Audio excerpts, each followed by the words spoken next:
I'm happy to introduce our second speaker for tonight, Geert-Jan Dirven. He will talk about achieving and maintaining product fit through cost optimization. He knows everything about the financial side of it. Cost is always an important topic. What do you need to think about? It might be sometimes a bit overlooked. So I'm very happy to introduce him here. He came specially here from the Netherlands, actually. So has a long road behind him. And please give a big applause for Geert-Jan.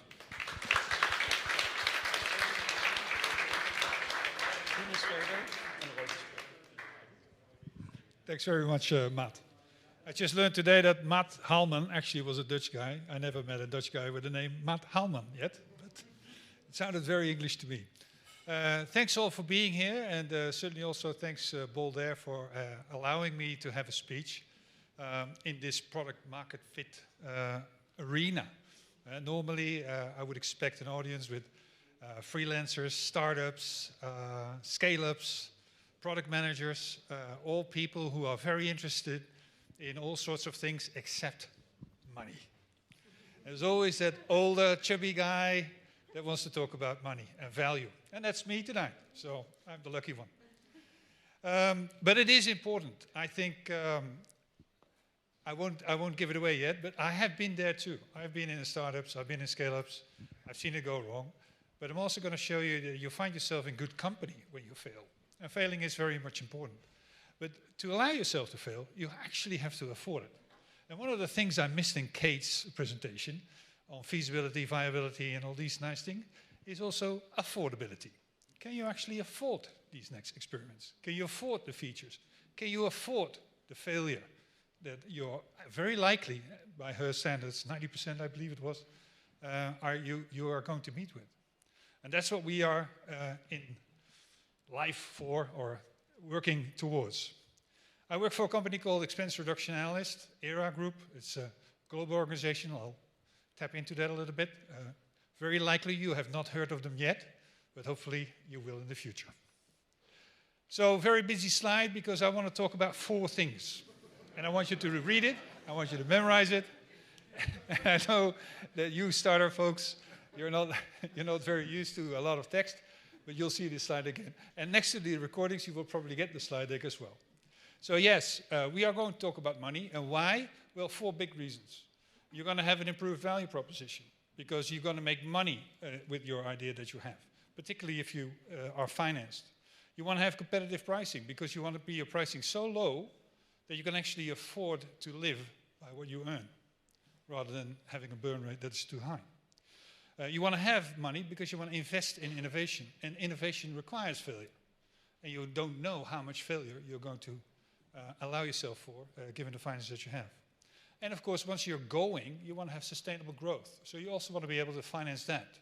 And I would argue that a lot of the failures that we've seen in the startup landscape are actually because they haven't managed their expenses very wisely. Any one of you aware of a company called Lightyear? They were making solar-based cars. I saw 2 hands, which was a fantastic idea, of course. Electric cars is one thing, but cars that power themselves by sheer sunlight, that is fantastic. You don't need battery charging, you don't need infrastructure, you don't need big grids. You just have a solar roof on top of your car. They just went bankrupt, I think, about a month ago. And why? Because of poor financial management. They overspent. Their burn rate was too high. And they couldn't afford to continue, which I thought was a waste. I was ready to buy one.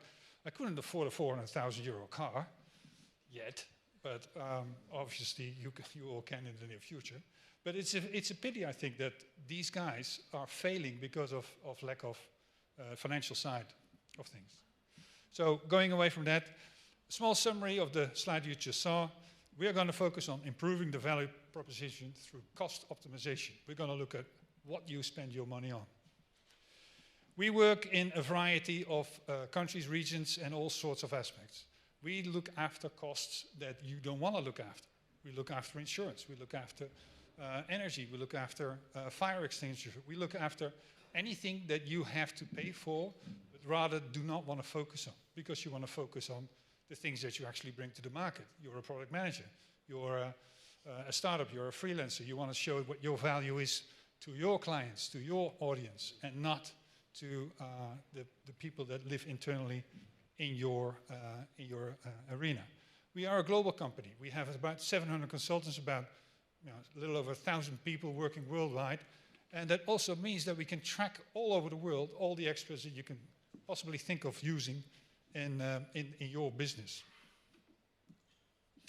We have a standard approach in how we work with our clients, based on a Six Sigma, a lean kind of approach, where we do a 4-step approach, whereby each time we assess the situation, we discuss and research alternative solutions, we present them, we discuss them, and then we make decisions on how we go forward.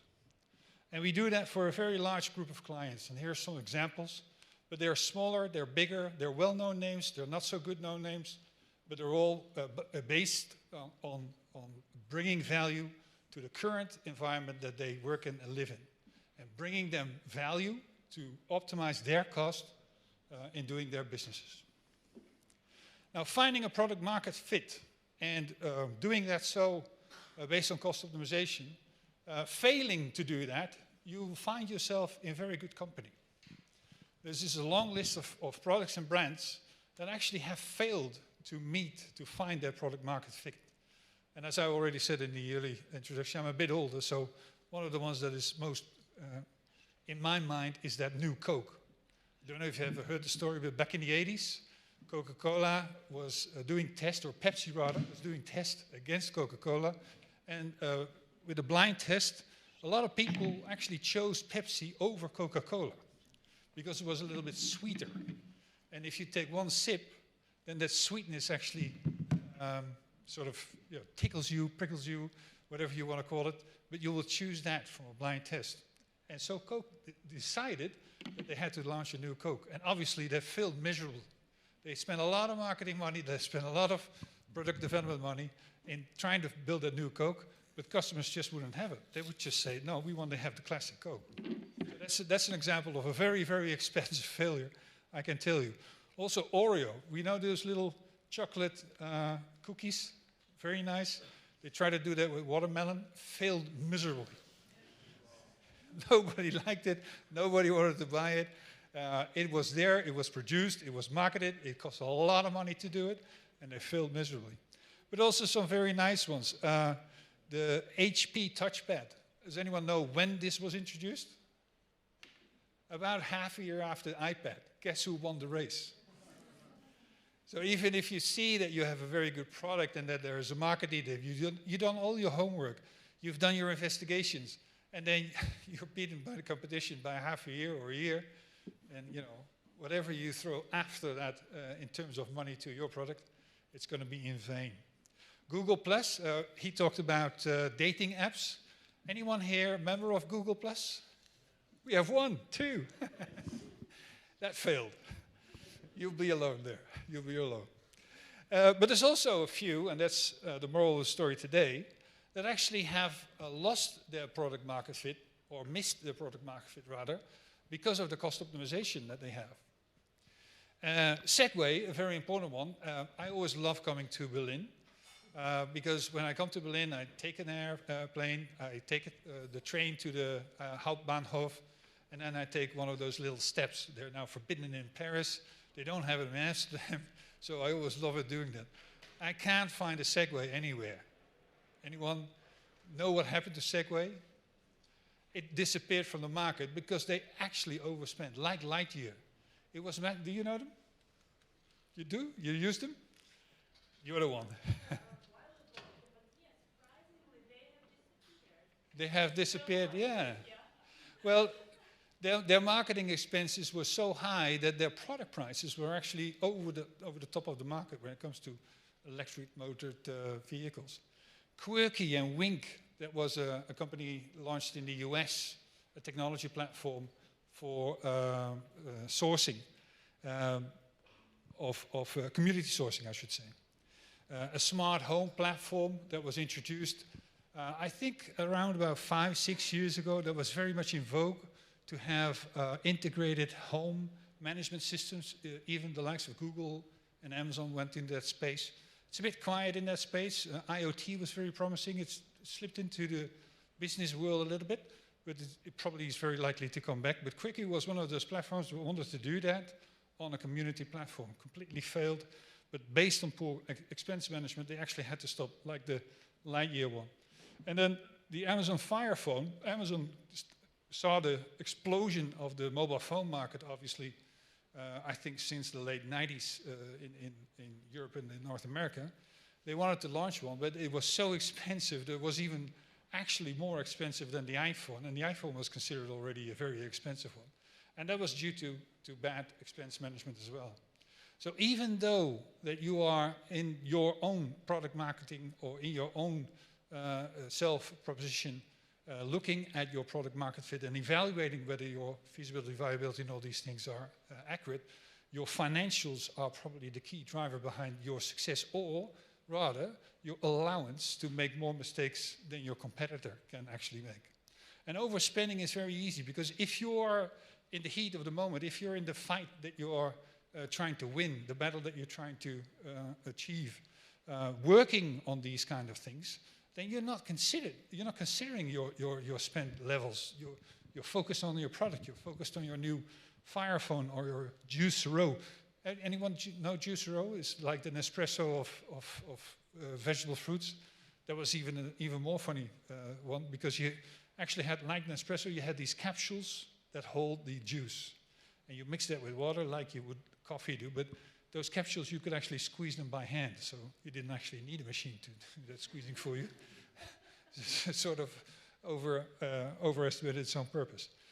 But those are clear examples of when we have spent too much money on things that are not relevant for the consumer. And that's very important. That's the idea I want to put in your head for this presentation tonight.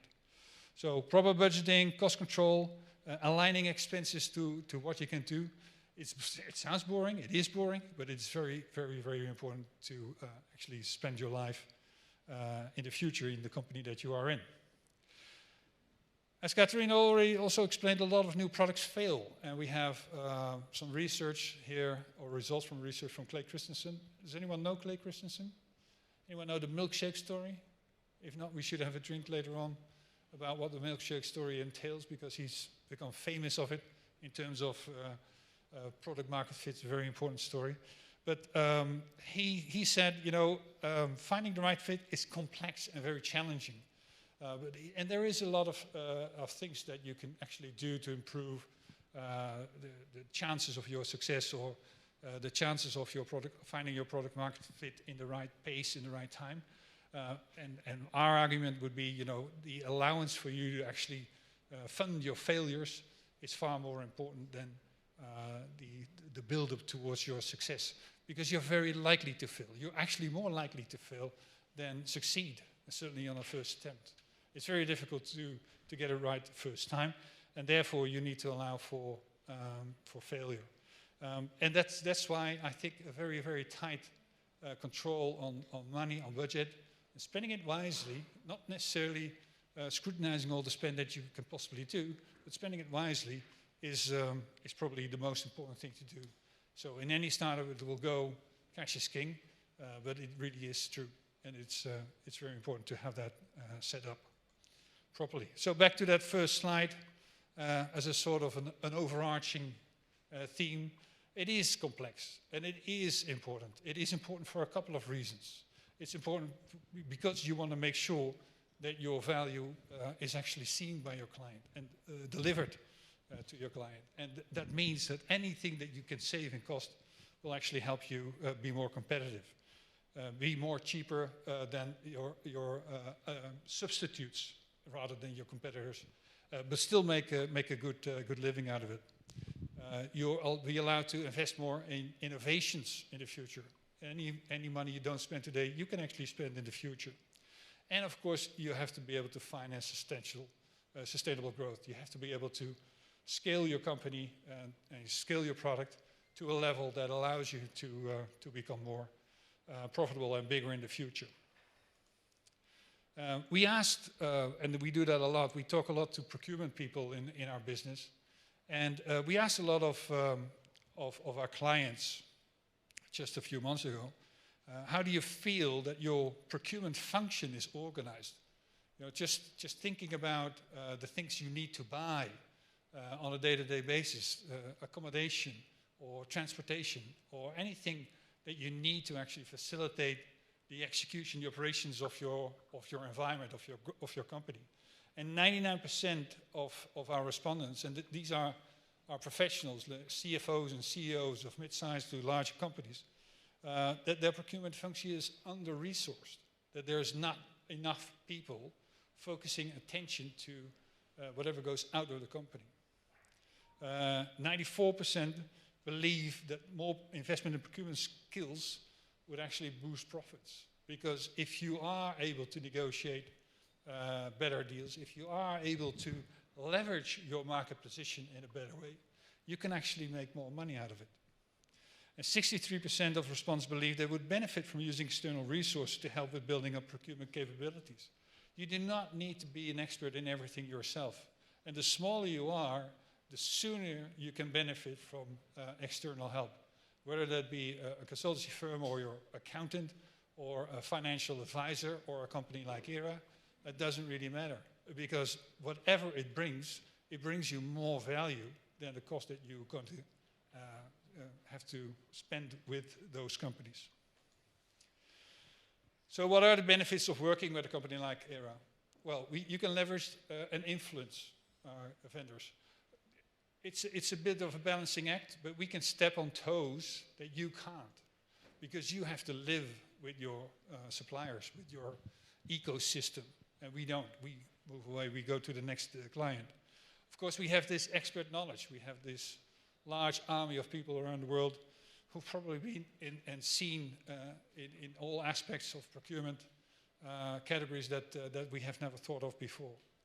We have information and resources. Obviously, we've done a lot of projects, and we have some benchmarking material that we can leverage.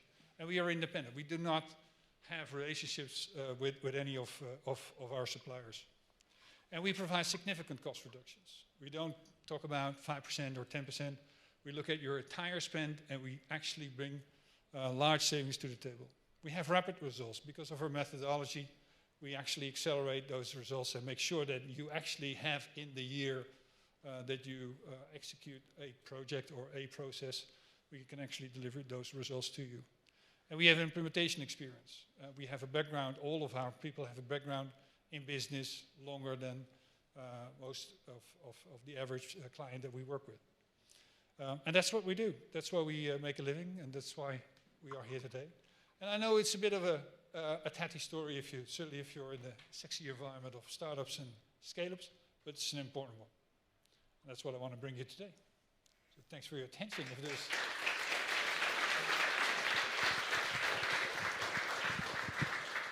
we should go on the same course, given the lining. Yeah, I think it's great, actually. We should have the same course indeed next time. 2 questions for Geert as well. I see one in the front, and I will go to you in a second. Yeah. Sorry. Hey there. What is the how to formulate the question?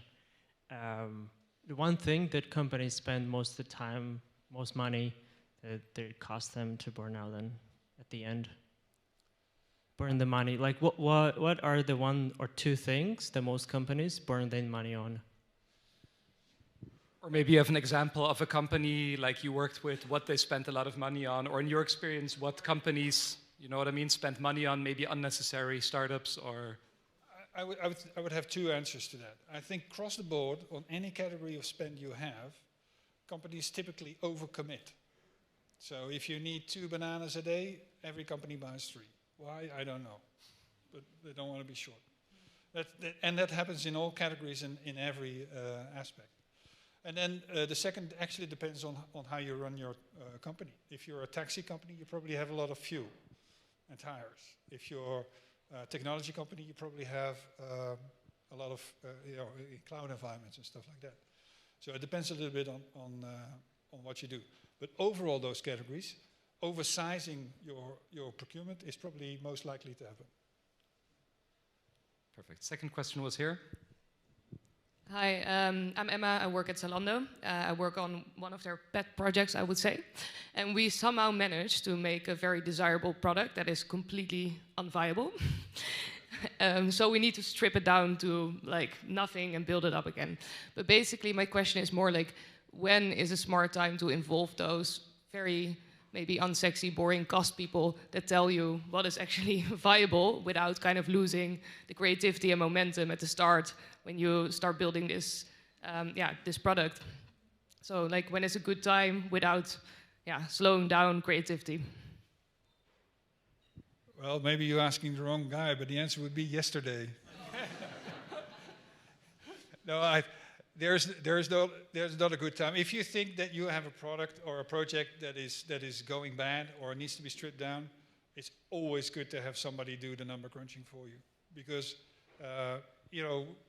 we look at it for the first time, and in our process, our 4-step process, we first make what we call a situation report, and that situation report is usually the biggest value that we bring to a customer, because it opens their eyes. Oh shit, are we really doing that? Are we really paying for that? And that's the biggest win. Thank you so much for the questions. Thank you so much for your talk, Geert-Jan, as well. Let's have another big applause for Geert-Jan.